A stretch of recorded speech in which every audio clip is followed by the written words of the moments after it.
हुन्छ भने यो मञ्च तपाईहरुका लागि पनि खुला छ।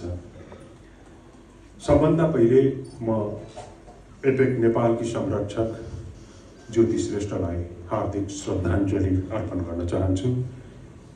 उहाँले चाहेका कामहरू हामी गर्न सकिरहेका छौं, यो हाम्रा लागि खुसीका कुरो हो। एपेक नेपालले पहिले विभिन्न कार्यक्रमहरू गर्दै आएको कुरा उद्घोषिका बहिनीले भनिसक्नुभयो। यो पालिदेखि हामीले थप 2 वटा कामहरू नियमित रूपमा गर्ने अठोट गर्यौं। पहिलो काम विश्वज्योति काव्य सम्मान 2081 बाट सुरु गर्यौं र यहाँलाई जानकारी भए अनुसार यो वर्षको यो सम्मान हामीले कवि उषा शेरचनलाई प्रदान गर्न पाउँदा हामी आफै सम्मानित भएको अनुभूति गरिरहेका छौं। यसबाहेक हामीले गत वर्ष 7 प्रदेशबाट 2 जना कविहरूलाई बोलाएर राष्ट्रिय काव्य महोत्सव गर्यौं। अत्यन्त सफल र चर्चित रह्यो त्यो कार्यक्रम। त्यो कार्यक्रम पनि हामी फेरि यो वर्ष आउने वर्ष पनि गर्नेछौं। त्यस्तै हामीले गत वर्ष नै नेपाल ललित कला प्रज्ञा प्रतिष्ठानसँग मिलेर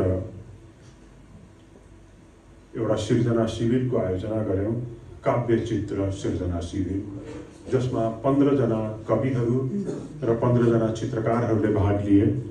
15 जना कविहरूले त्यही स्थलगत रूपमा लेखेका कवितामाथि 15 जना चित्रकारहरूले स्थलगत रूपमै चित्र तयार गरे। ती कविता चित्रलाई सम्मान स्वरूप आज हामी उपस्थित हुनुभएका ती कवि र चित्रकारहरूलाई सम्मान प्रतीक पनि प्रदान गर्नेछौं। र यो सँगसँगै हामीले अर्को एउटा कामको थालनी यही वर्षदेखि गर्यौं, विश्वज्योति पाण्डुलिपि पुरस्कार। 40 वर्ष ननागेका युवा जसको कुनै पनि कृति पहिले प्रकाशित भएको छैन, तिनीहरूसँग हामीले पाण्डुलिपि आह्वान गर्यौं र हामीलाई 46 वटा पाण्डुलिपि प्राप्त भए।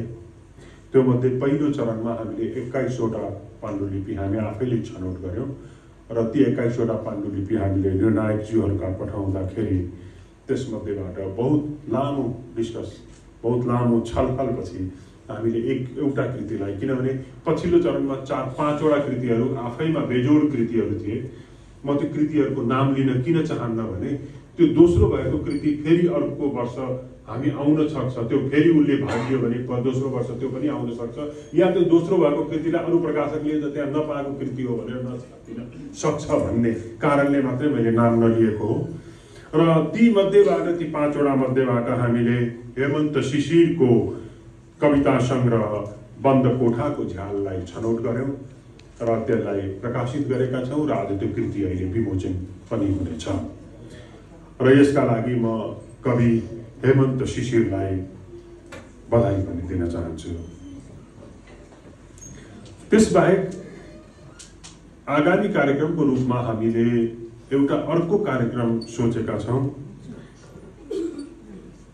हिन्दुस्तानी भाषा अकादमी दिल्लीको भारतीय एउटा संस्थासँग मिलेर एपेक नेपालले हिन्दी नेपाली कविता संग्रहको प्रकाशन गर्ने योजना बनाएको छ। 25 जना भारतीय कविहरू र 25 जना नेपाली कविहरूका 2 वटा कविता नेपाली र हिन्दी दुवै भाषामा त्यो संग्रहमा समाविष्ट हुनेछन्। करिब 250-300 पृष्ठको त्यो कविता संग्रह यही आउने वर्ष 2082 मा प्रकाशित हुनेछ र तपाईहरुलाई हामी फेरि यसै गरी त्यसको लोकार्पण समारोहमा आमन्त्रण गर्नेछौं।